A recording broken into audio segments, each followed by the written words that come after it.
Welcome in, everybody. Yes, it's Ritchie and Rob, betPARX. Excited to be hanging out with my guy, John Ritchie. I am Rob Ellis. Richie Rich, how we What's doing, up, my man? Bert? Good to see you, Doing my well. friend. Good to see you. Doing well. How strange is this? First one we're doing coming off a loss. Certainly not the way we had hoped it would be or thought it would be, John. That's for sure. But they went down. So let's kind of start there. So they lose to the Jets in a game that felt eminently winnable. That's for sure. You had to put your finger on one thing, John. What would it be? The reason you said, all right, this is why they lost that game. What would it be for you? Wow. I don't think Jalen Hurts was ready to play his best football in this game. I think we're all perplexed as to why it looked like it looked. I felt that was Jalen Hurts' worst game that I've seen in recent memory. And I can't say it's his worst game I've seen him play as an Eagle, because that is going back to some very rudimentary times when Jalen was just barely scratching the surface. A neophyte, if you will. Yes. Yeah. No, this was Jalen really took a step back, throwing the football and making decisions, and even on some real basic things like perceiving a blitz, like knowing that you've got a slot blitz coming off this side.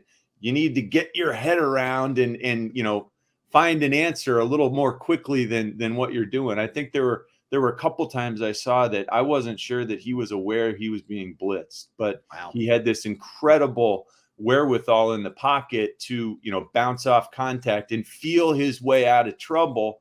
And it worked out that he was able to escape despite not really seeing it the way I expected him to see it.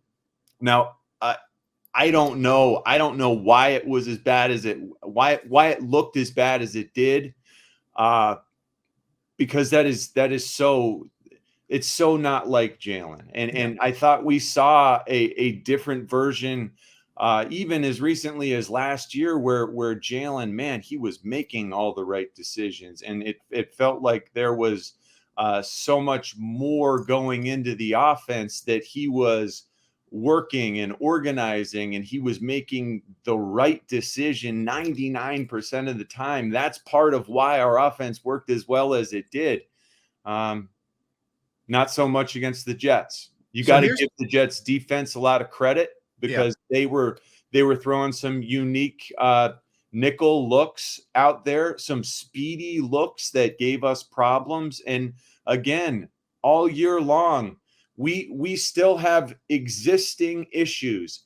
Our pass protection is not good enough for Jalen's liking, to where he's breaking the pocket way too early at times. But he's breaking the pocket when he shouldn't, because the pass protection isn't good enough. And it's not only because Lane Johnson's not in the lineup. It's because the pass protection just hasn't been good enough this year. There are a lot of things like that need to be addressed, need to be fixed, need to be brushed up in a hurry, because we got some great teams coming up on the horizon. Yeah, it gets real very soon. So, John, the natural finger point would be, okay, well, if it looks different with Jalen this year, he's the same guy. Nick Sirianni's still there. What's the difference here? Brian Johnson. Is it fair to lay it on him? Because ultimately, this is Nick's offense as well, and he's the overseer of this. And also, it's absolving Jalen, if you will, if you just lay it at the feet of Brian Johnson. So how much does Brian Johnson wear of this in your estimation? Yeah, I think it's a combination of Brian Johnson wears it, Nick Sirianni wears it, because he is the offensive mastermind behind this offense. No matter how you cut it, it's a collaborative effort between those two men. And then Jalen has not played up to his standard, as he would put it.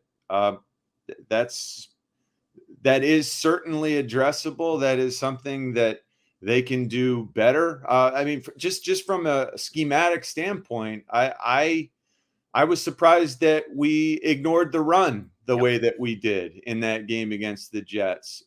It doesn't make sense to me when you're facing a Jets defense that, on paper, it looks like their weakness is they aren't as good at stopping the run.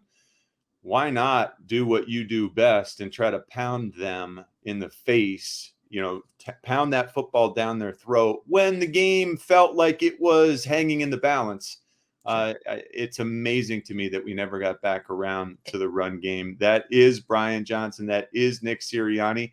And, when we talked to Nick Sirianni earlier today, he talked about the fact that there were times Jalen changed the play. There were times it was a run play called that, because of what the defense showed, Jalen got out of it. He got into a pass.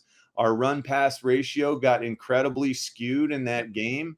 And we don't know exactly all the reasons behind every play, why they changed. But we know that moving forward, we've got to run the ball better, and Jalen has to play more consistent football if we're going to have a chance to be the great football team we thought we had. And you can relate to this because it felt like Andy would lose his mind sometimes and skew real hard to the pass. And then he would find religion and get back to the run a little bit and things would even out. We'll see if that's the case. Real quick, I do want to give some props to the defense, John. Very banged up and still, I know it was Zach Wilson, but did a pretty nice job, all things considered. I just wonder if personnel-wise, they can hold up now that this gauntlet they're going to be facing, because it feels like they are thin on the back end. I don't mean on the front end, but I'm talking back end.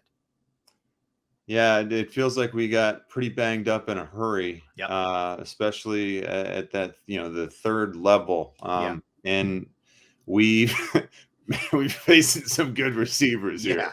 Yeah. It'll be a track meet. Yeah, real soon. I get the feeling we might be adding some new faces at some point just because we don't have the numbers to hold up right now. Yeah, I agree. Halloween is the trade deadline. We'll see if Howie pulls the trigger. All right, John, looking forward to it. Coming up, we will preview that Dolphins game we just been referencing. He's John Ritchie. I'm Rob Ellis. We are Ritchie and Rob for betPARX.